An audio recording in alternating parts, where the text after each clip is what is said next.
très heureuse de vous retrouver une fois de plus. Mesdames, Messieurs, bonjour et bienvenue à ces bulletins d'infos au Gabon. Le président de la transition prêtera serment devant la Cour constitutionnelle le lundi 4 septembre 2023 à la présidence de la République, a annoncé à l'antenne des télévisions de l'État le colonel Ilrush Manfumbi, porte-parole du comité pour la transition et la restauration des institutions. Plus de détails dans cette image.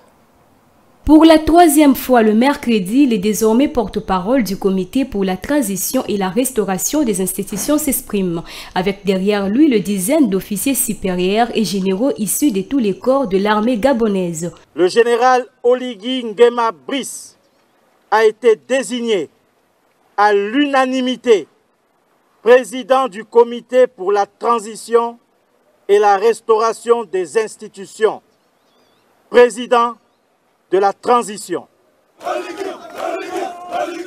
Le général Oligui Nguema, c'est lui qui est porté en triomphe par deux militaires le mercredi à Libreville. Porté par de centaines de militaires à Libreville, il est le chef de la garde présidentielle et désormais lui-même le président de transition au Gabon.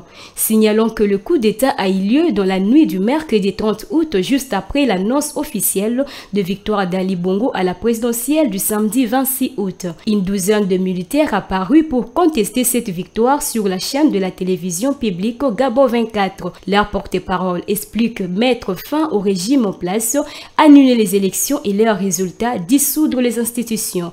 Dans la matinée, une joie immense manifestée par la population dans des différentes rues de la ville du Gabon.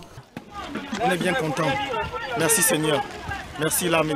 Des rassemblements spontanés similaires à Poroti, capitale économique. Quelques temps après, l'on apprend que six proches d'Ali Bongo, dont son fils, ont été arrêtés. Le président échu à résidence surveillée fait appel à l'aide au soutien de la famille. J'envoie un message à tous les amis que nous avons dans le monde entier pour leur dire de faire du bruit, parce que les gens d'ici m'ont arrêté, ma famille et moi. En ce moment, je suis dans ma résidence, il ne se passe rien, je ne sais pas ce qui se passe. Le couvre-feu a été maintenu par des hommes forts du pays et le média francophone dont TV5 Monde avait été suspendu le mardi dernier sont rétablis.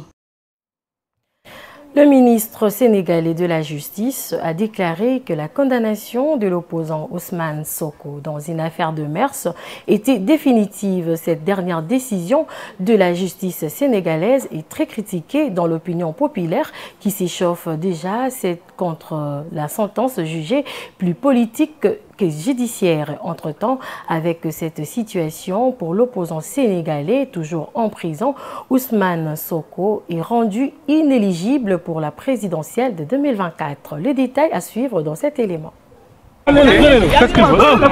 L'opposant sénégalais Ousmane Sonko, dans des preuves de force avec le pouvoir et la justice, tient le Sénégal en haleine depuis plus de 2 ans, a été déclaré coupable le 1er juin 2023 dernier de débauche de mineurs et est condamné à 2 ans de prison ferme. Ayant refusé de se présenter au procès qu'il dénonçait comme un complot pour l'écarter de la présidentielle, il avait été condamné par contumace. Finalement arrêté et écroué depuis fin juillet sous d'autres chefs d'inculpation dont appel à l'insurrection, association des malfaiteurs en lien avec une entreprise terroriste et atteinte à la sûreté de l'État, Ousmane Sonko avait commencé une grève de la faim redoutée par plusieurs personnalités locales et l'opinion qui lui ont déconseillé. Finalement, les autorités de l'État mettent en cause sa responsabilité dans une série d'épisodes de contestation auxquels son bras de fer avec le pouvoir et ses démêlés avec la justice ont donné lieu depuis 2021 à des incidents qui ont fait plusieurs morts au pays. Avec la décision de l'écarter de la présidentielle, la justice sénégalaise prend alors des risques inconsidérés qui peuvent entraîner une nouvelle crise sociale et des conséquences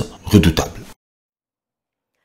Le président de la République du Rwanda, Paul Kagame, a décidé d'envoyer plusieurs généraux de l'armée rwandaise en retraite. Parmi les généraux retraités figure le troublant et assez fidèle du président rwandais, James Kabarebe. Revue de la situation dans cette analyse de la rédaction.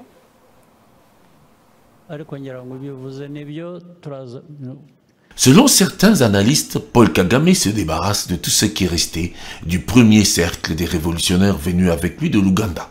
Aujourd'hui, la plupart de ceux qui sont aux affaires armée, intelligence au parti-État sont ceux venus du Burundi comme son épouse. Il a fait une purge de l'armée au mois de mai dernier et en 3 mois seulement, il a remanié 3 fois son gouvernement. James Kabarebe occupera désormais en 2019 le poste nouvellement créé de conseiller spécial du président pour les questions de sécurité et est remplacé à la tête du ministère de la Défense par le général Albert Mourassira, issu comme lui des rangs de la rébellion du Front patriotique rwandais FPR qui mit fin au génocide de 1994 en s'emparant de Kigali puis du reste du pays.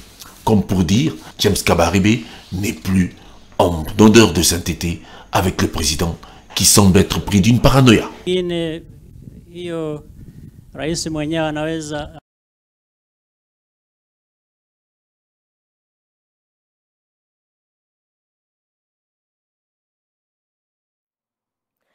À Durban, la 25e édition du Festival des danses contemporaines Djomba, accueillie par des artistes locales et internationales cette année, une renommée danseuse sud-africaine a ouvert le festival avec une prestation autobiographique. Regardez. Dès l'oppression de Pointe de Ballet à la liberté des pieds nus sur la scène, Height, qui signifie éclos, raconte le parcours des danseurs africains qui peuvent percer du milieu de la danse, doivent se conformer à des règles qui parfois ne leur correspondent pas. Cette pièce autobiographique de Mamiela Biamsa raconte son histoire au-delà de sa formation classique de ballet, ses sons de danse et rituels de ses racines africaines qui ont fait d'elle la danseuse libre qu'elle est devenue. 16 years old, but la pièce a 16 ans, mais elle est toujours très chère à mon cœur. Et les danseurs ont accompli un travail incroyable, car ils ne parlent plus seulement de moi, ils parlent d'eux, leur propre univers dans la danse, comment ils étaient, comment c'est maintenant, et comment nous essayons simplement d'être libres en tant que femmes noires, hommes noirs dans l'industrie de la danse. Ce travail consiste entièrement à briser les chaînes et à se sentir libre et libéré. C'est pourquoi le début est lent, mais à la fin, vous voyez cette liberté quand ils enlèvent leurs chaussures. Tout le monde est en train d'éclore. C'est incroyable. Une liberté que de nombreux jeunes danseurs viennent chercher dans ces festivals, lieu de rencontre entre le professionnel de la danse contemporaine et les aspirants artistes. Le festival Djomba accueille cette année une multitude de créateurs venant de 4 coins du monde.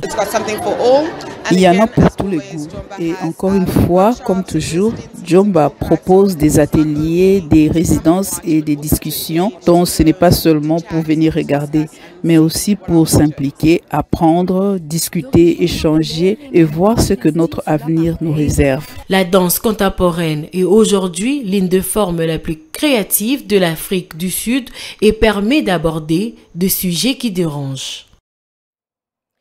C'est par ici que prend fin ces bulletins d'infos, mesdames, messieurs. Merci de l'avoir suivi. L'information reste en continu sur Mandiko Télévision, une pensée en écrit.